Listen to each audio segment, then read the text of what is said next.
थोड़े ही दिनों में महाराष्ट्र के साथ पूरे देश भर में बकरी ईद मनाई जाएगी। बट हर साल से थोड़ा अलग इस साल पॉलिटिकल टेंशन या अटेंशन खास करके इस त्यौहार की तरफ थोड़ा ज़्यादा दिखाई दे रहा है। उसी के बारे में बातचीत करने के लिए मेरे साथ एमआईएम के वरिष्ठ नेता वारिस पठान साहब हैं।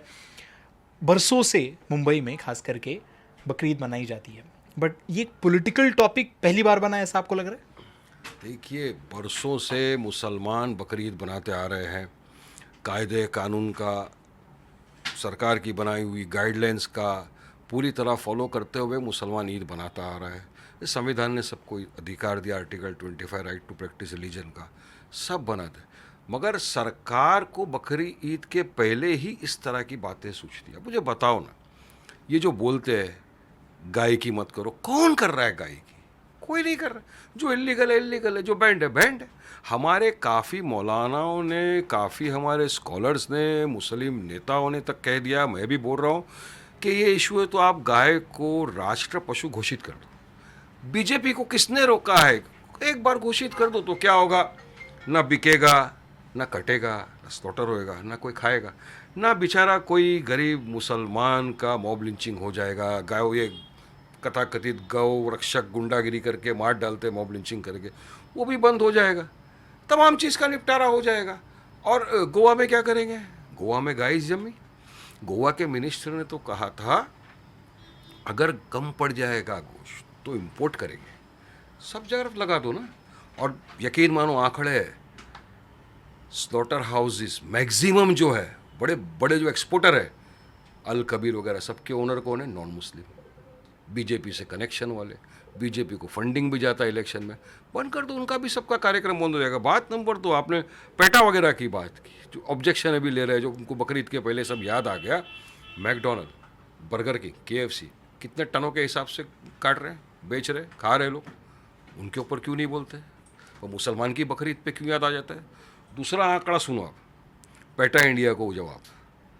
इंडिया ने 2024-25 में 11,05,81,000 kilogram of sheep and goat meat पूरे वर्ल्ड में एक्सपोर्ट किया है। कहाँ कहाँ एक्सपोर्ट किया है? United Arab Emirates, Qatar, Kuwait, Bahrain, Oman. और सुनो आगे, 1.25 बिलियन किलोग्राम, कितना? 1.25 billion kilogram of carabeef export किया है 2024-25 में। कहाँ एक्सपोर्ट किया है? Vietnam, Egypt, Malaysia, Iraq, Saudi Arab. और कौन से राज्यों से जा रहा है? वो भी नाम सुन लो। मलेशिया, इराक, ये उत्तर प्रदेश, महाराष्ट्र, आंध्र प्रदेश, तेलंगाना, केरला, ये सब जगह। और ये इसका सोर्स क्या है? वारिस पठान घर पे बैठ के सोर्स नहीं बनाया मेरे भाई, नहीं तो बोलेंगे वारिस पठान ने किधर से सोर्स लेके आ गया। ये इसका पूरा आप सोर्स देख लीजिए। ये यहाँ का सोर्स भी मैं आपको दिखा देता हूँ। ये सोर्स है, पूरा जेन्युइन DIDC का सोर्स है। तो ये आंकड़े दिखा रहे हैं, उसके बावजूद आपको सिर्फ एक ही चीज़ लगता है, मुसलमानों को बदनाम करना। तो ये मैं समझता हूँ गलत है। ये त्यौहार का टाइम है, और उलेमा और मौलाना तो वो भी कर रहे हैं, बयान भी दे रहे हैं कि भाई ठीक है, सबको गाइडलाइंस फॉलो करके करना चाहिए। वारिस भाई, जब हम सुबह देवनार के कत्ल खाने में गए तो पता चला कि पिछले साल के मुताबिक इस साल बकरियों की जो अवेलेबिलिटी है वो कम हो गई है, और लोगों की जो बाइंग कैपेसिटी है उस पर भी काफ़ी ज़ोर का फटका पड़ा है। पिछले साल एक दिन में जहां 2 लाख के करीब बकरे बेचे जाते थे, इस साल 1 लाख से अधिक भी बकरे खरीदने की कैपेसिटी लोगों के बीच में नहीं है। क्या ये इकोनॉमिक कंडीशन का एक रिफ्लेक्शन है भारत का? देखिए, बात तो सही है। कल ही मैं गया था देवनार बकरा मंडी, हम वहाँ GM से मिले, जो वरिष्ठ वहाँ के अधिकारी थे, उनसे हमारी मुलाकात हुई, सबसे बात हुई, और देखा हमने भी कि हाँ, कुछ जो जानवर आ रहे हैं वो कम आए हैं, लोग खरीदारी जो है कम खरीद रहे, क्योंकि आर्थिक स्थिति भी प्रॉपर नहीं है। देखिए ना क्या राज्य में हो गया मोदी के, आज 1 महीने में 4 मरतबा पेट्रोल डीजल का भाव बढ़ गया। क्या जवाब देंगे? सरकार के पास जाओ।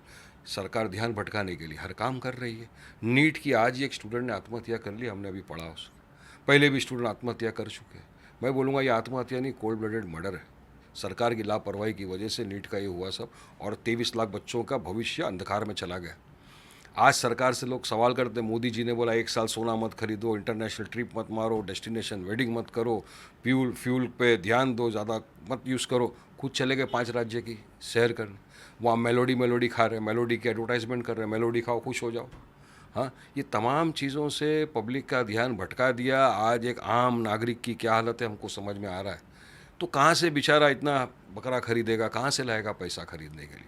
तो ये वजह है, लेकिन अभी भी 3 दिन बाकी है, देखते हैं आगे क्या होता है। देवनार से हमारी कॉन्टैक्ट चालू है। और आखिर में ऐसा भी कहा जा रहा है कि क्या बकरी ईद को हम वर्चुअल तरीके से सेलिब्रेट कर सकते हैं? काफ़ी पॉलिटिकल नेता है जो ऐसा पूछ रहे हैं। देखिए, इस्लाम में वर्चुअल नाम का कोई चीज़ ही नहीं है यार। इस्लाम में इतने बरसों से हम कुर्बानी करते आ रहे हैं, फिर क्या सारे त्यौहार वर्चुअल ही करेंगे? बताओ मेरे को। क्या होली भी वर्चुअल करेंगे, दिवाली भी वर्चुअल करेंगे, और जितने फेस्टिवल है हमारे हिंदू भाई वर्चुअल करेंगे क्या? सब कंप्यूटर पे इंटरनेट पे करेंगे क्या? ये नहीं होता। ये जो बोलते हैं इनका यहाँ पे खाली है दिमाग, खाली। इनको खाली एक काम दिया है, जाओ नफरत फैलाओ मुसलमानों के खिलाफ, ध्यान भटकाओ ये तमाम मुद्दों से।